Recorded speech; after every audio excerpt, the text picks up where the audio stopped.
Advocacy is great. I think it's a path, but I think you have to have a multi-pronged approach. One of which is the civil disobedience, which is kind of what my approach is, which is, you know what, you just ride it, and if you get a ticket, you fight it, you accept it, and you go down that path. And advocacy happens at the same time. The reality is with advocacy, though, it happens, but it's at a glacial pace. What's happened in 20 years, a couple trails, a couple wins, which are awesome, but they're still talking in my region in Truckee, they're still talking about wasting taxpayer and government money to build parallel trails to trails that already exist that get no use.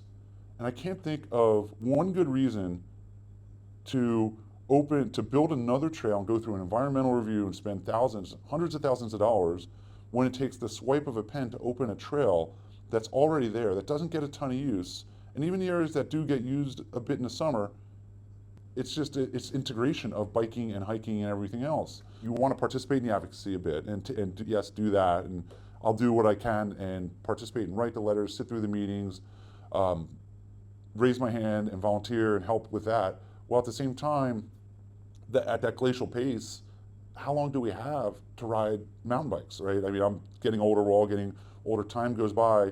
In 20 years, I'm not gonna be able to ride those trails anymore. I'm just gonna be doing other things, and therefore, now's the time. It's kind of like getting a speeding ticket. It's the quote use fee that you have to pay.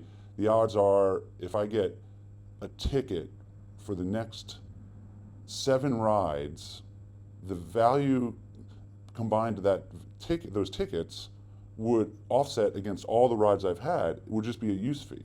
Yeah, no one wants to get the fine, right? And you don't even want to deal with it.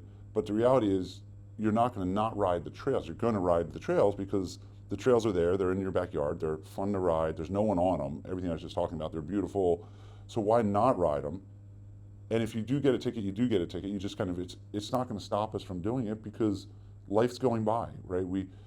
I had a beautiful ride the other day out there that was gorgeous, and it was a great ride. It was a real zen moment out there in the backcountry, flowing through these trails, great dirt, and I was like, this is incredible. This is what it's all about.